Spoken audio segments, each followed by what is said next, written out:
అందరికి hi welcome to my channel. ఈరోజు అయితే ఒక మంచి రెసిపీ అండి. ఆకుకూరతో కోడిగుడ్డు వేసి చేయడము టేస్ట్ మాత్రం వేరే లెవెల్లో ఉంటుంది. నోటికి ఎంతో రుచికరమైన ఈ రెసిపీని చేయడం కూడా చాలా ఈజీ. ఇది ఇంకెందుకు ఆలస్యం వచ్చేయండి మన రెసిపీలోకి. ఇప్పుడు స్టవ్ మీద ఒక కడాయి పెట్టేసి ఆ కడాయిలో 4 చెంచాల నూనె అయితే పోసుకోవాలండి. నూనె అయితే ఈ మాత్రం మనకు పడుతుంది. నూనె వేడెక్కిన తర్వాత కొద్దిగా పసుపు వేసుకోవాలి. మరి ఎక్కువ కాదు, జస్ట్ కొద్దిగా పసుపు వేసుకొని మనం ముందుగానే ఉడకపెట్టుకున్న కోడిగుడ్లను అయితే ఘాట్లు పెట్టి వేసుకోవాలి. జస్ట్ ఇది కొద్దిగా కలర్ వచ్చేంత వరకు ఫ్రై చేసుకోవాలండి, ఒక్క నిమిషం అలాగా. చూసారు, ఈ మాత్రం మన కలర్ వస్తే సరిపోతుందండి. ఇప్పుడు కోడిగుడ్లు అయితే తీసి పక్కన పెట్టేద్దాం. ఇక్కడ నేనైతే 8 కోడిగుడ్లు అయితే తీసుకున్నాను. మీరు మీ క్వాంటిటీ ప్రకారం తీసుకోవచ్చు. ఇప్పుడు అదే నూనెలో మనము ఒక హాఫ్ స్పూను జీలకర్ర అయితే వేసుకుందామండి. జీలకర్ర ఈ కర్రీలో చాలా సూపర్గా ఉంటుంది, దాని ఫ్లేవర్ అనేది. అలాగే 2 మీడియం సైజ్ ఎర్రగడ్డలు చిన్న చిన్న ముక్కలు కట్ చేసి వేసుకుందాము. ఎర్రగడ్డ మనకు మీడియం కలర్ వచ్చేంత వరకు ఫ్రై చేసుకుందామండి, మరి ఎక్కువ బ్రౌన్ కలర్ రావాల్సిన అవసరం లేదు. అలాగే దీంట్లో 2 పచ్చిమిరపకాయలని సగం కట్ చేసి వేసుకుందాము. మనకు ఎర్రగడ్డలు అనేది బాగా మెత్తబడి సరిపోతుందండి. ఈ విధంగా మెత్తబడిన తర్వాత దీంట్లో ఒక స్పూన్ అల్లం తెల్లగడ్డ పేస్ట్ వేసి, అలాగే కొద్దిగా పసుపు, రుచికి తగ్గ ఉప్పు అయితే వేసి, మనం ముందుగానే రెడీ చేసి పెట్టుకున్న మెంతికూర అండి. మెంతికూర టేస్ట్ మనకు కోడిగుడ్లో చాలా బాగుంటుంది కర్రీలో. నేనైతే ఒక కట్ట తీసుకున్నాను అండి. పెద్ద కట్ట అయితే సగం తీసుకోండి, చిన్న చిన్న కట్టలు అయితే ఒక 2 తీసుకోండి. నేనైతే ఒక కట్ట అయితే తీసుకున్నాను మీడియం సైజ్ది. నీట్గా కడుక్కొని 1-2 సార్లు ఆకులను కాడలతో సహా కట్ చేసి వేసుకోండి. మనకు దీంట్లో పచ్చి వాసన అలాగే చేదు అనేది పోయేంత వరకు మనం ఫ్రై చేసుకోవాలి. ఒక 3 నిమిషాలు అయితే మూత పెట్టేద్దాము. స్టవ్ అయితే నేను లో టు మీడియం ఫ్లేమ్ పెట్టానండి. ఇది కొంచెం లో టు మీడియం ఫ్లేమ్ పెట్టి చేస్తేనే మనకు కరెక్ట్గా వస్తుంది. మధ్యలో మనం మూత తీసి కలుపుకుంటూ ఉండాలి. దీంట్లో మనకు ఆ పచ్చి వాసన, ఆ చేదు అనేది వెళ్ళిపోతే కర్రీ అనేది చాలా సూపర్గా ఉంటుంది. ఈ విధంగా ఒక్క 2 నిమిషాలు అయితే మనం కలుపుకోవాలి. దీంట్లో నేను మీడియం సైజు టమాటాలు అయితే ఒక 6 అయితే మిక్సీ పట్టి వేసుకున్నానండి. మెంతి కూరలో నాటు టమాటాలు చాలా బాగుంటాయండి. దాన్ని మిక్సీ పట్టుకుని పేస్ట్ ఈ విధంగా చేసి మనం ఇందులో వేసుకొని మొత్తం మసాలా బాగా కలిసేలా కలుపుకోవాలి.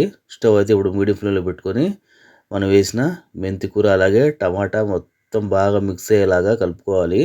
ఎందుకంటే మనం పచ్చి టమాటాలు వేసాం కదా మిక్సీ పట్టి, అది కూడా టమాటా పచ్చి వాసన పోయేంత వరకు ఒక్క 5 నిమిషాలు అయితే మనము స్టవ్ని మీడియం ఫ్లేమ్లో పెట్టుకుని ఫ్రై చేసుకోవాలి. అప్పుడే మనకు కర్రీ అనేది టేస్ట్ చాలా బాగుంటుంది. దీన్ని కూడా ఒక 3 నిమిషాలు మూత పెట్టేద్దామండి. స్టవ్ అయితే లో టు మీడియం ఫ్లేమ్లో పెట్టి.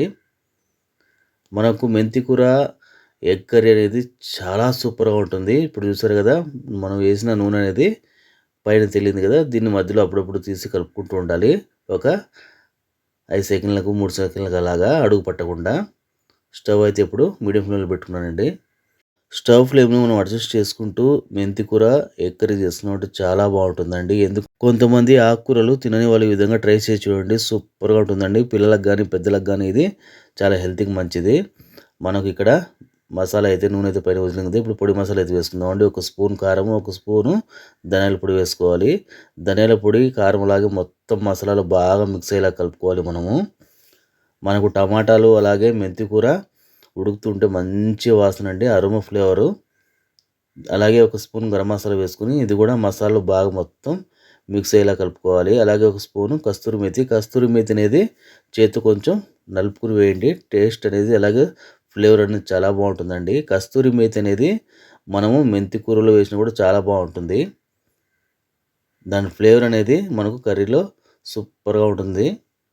ఇప్పుడు దీంట్లో మనం కొద్దిగా నీళ్ళు అయితే పోసుకుందామండి. మనకు మసాలా అనేది కొంచెం గట్టిగా అయింది కదా, పొడి మసాలాలు వేసిన తర్వాత జస్ట్ ఒక చిన్న గ్లాస్తో నీళ్ళని పోసుకొని ఈ విధంగా మొత్తం బాగా కలుపుకోవాలి.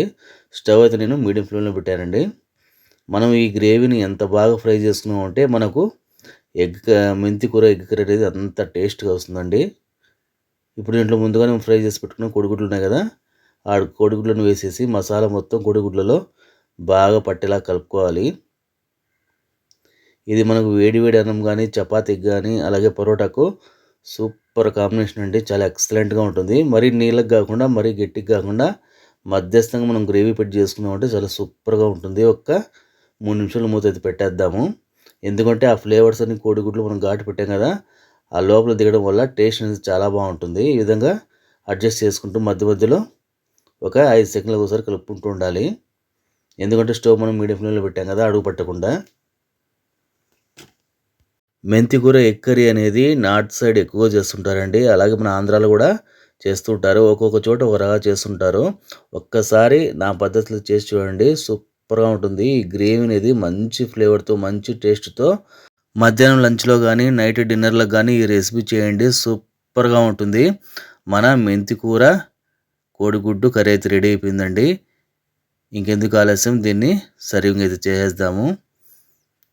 చూసారు కదా, చూడ్డానికి ఎంత కలర్ఫుల్గా ఎమ్మిగా, టేస్ట్ కూడా అంతే బాగుంటుంది. చేయడం కూడా చాలా సింపుల్ అండి. మనం ఇంట్లో ఉన్న వస్తువులతోనే చాలా చాలా టేస్టీగా చేసుకోవచ్చు. ఇది మీకు నచ్చితే లైక్ చేయండి, సబ్స్క్రైబ్ చేయండి, షేర్ చేయండి. Thanks for watching me friends.